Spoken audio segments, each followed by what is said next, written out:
Hi, it's Louisa. Welcome to this week's Facebook Live. Now today we're going to be talking about the Digital Summit and particularly some of the things behind the scenes about the summit.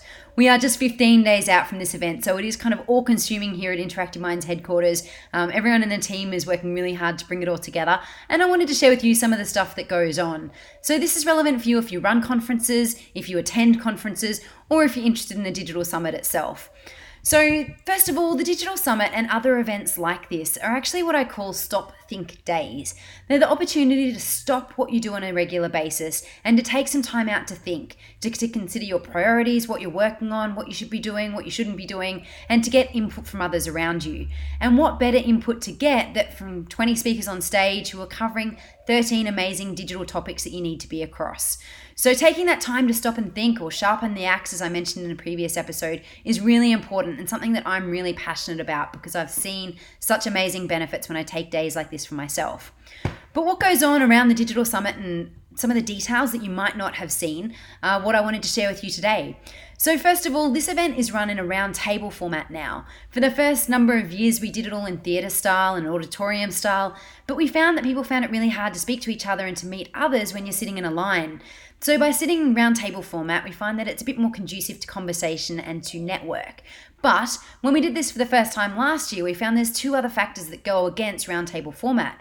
One is that it's often dark in the conference room because you want to see the screens. And secondly, the conference is quite tight, so there's not actually a lot of time to chat with people at your table when you're sitting down. So what we're doing this year is we're adding in 2 sessions throughout the day to meet your table. A chance to network and meet for a couple of minutes and say hi to people at your table, understand where they're from and what they do. So just a little tiny thing that we're doing to encourage that networking and make it easier on the day for it to come together. Now, another thing we do at the summit is we actually provide all food and drinks throughout the day for every delegate. It is something that I often question when I look at the bills and what it's going to cost, but it's something that we've always done and that we really want to continue because I think it's really important. We provide morning tea, lunch, afternoon tea, and networking drinks. So it means you don't need to leave the venue, you don't need to worry about what you're going to eat. We cover dietary requirements and it's all there. So you get to maximize the time that you've got in the day and to spend the time networking and meeting people while you're there, which is very cool. Now, we do offer VIP benefits to people who want it that little bit extra on the day. I wrote an interesting article around VIP benefits the other day and how to look at whether they're worth it or not. So check out the blog if you want to revert back to that. But in essence, the VIP benefits at the summit, for example, get you a sit-down lunch with the speakers, which is a pretty cool access element that they get. They also get reserved seating in the conference hall. And this year, we have a renowned portrait photographer, Jason Mullen, who is taking portrait sessions, just quick ones, in the breaks of the VIPs on the day. It's a really awesome way to get a new headshot done that you can use in your social and your professional posts through the year. And he's an awesome photographer, so it's a great opportunity to get in front of him at no extra major cost. Another thing we do on the day is real coffee. Hey, James, thanks for being here.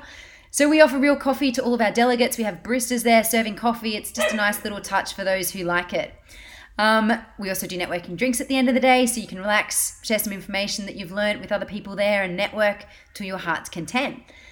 Something else that we do that's a little bit different that you might not know about is that all the topics we do at the event are curated and specifically designed, and I'm heavily involved in that process. I actually got asked to speak at a conference recently and they put my name up on the website before they've even asked me what I want to talk about, which is a little bit foreign to me because we work in exactly the opposite way. We have really detailed conversations and narrow down specifically what they're going to be able to teach our audience before we lock them in as a speaker. So that's really important. And then I personally review every presentation before it's presented on the day, just to make sure that they're covering off the things we agreed on, that it's going to be presented in the right light, and that we're as familiar as we can be with what they're going to say. Obviously, what they're going to say is going to be slightly different from the slides, but it sets us in a good stead for how that's going to work. Next, I don't know if you're familiar with this, but if you've come to the summit before, you know that every delegate gets a pack when they arrive. And in the past, we've done things like this, laptop bags. This is one of my favorite ones. It's from 2014, actually. And this is one that I still use because I love how flat it is. We get these made for every delegate. Last year, we did these cool kind of folders, notebook folders, and we have another exciting new design that we've come up with this year. So we're really excited about giving those out. I've already started using mine, and I'm really enjoying it. We're doing lanyards this year for name badges, even though it's just a one-day conference, but we've come up with a cool way to personalize these on the day, so we're going to have a bit of fun with them if you're coming along. And the other thing we do is networking bingo. So this is last year's one. It's just another thing around networking and meeting people and a nice conversation starter. Plus you can win some pretty cool prizes on the day. Well, that is a quick wrap up of some of the behind the scenes stuff. It's only, as I said, 15 days out, both in Brisbane and Melbourne this year, so not long to go. We hope that you like these elements that we've spent some time and effort customizing for you and to make the day special. And hopefully you got some ideas there as well if you're running conferences or attending other events.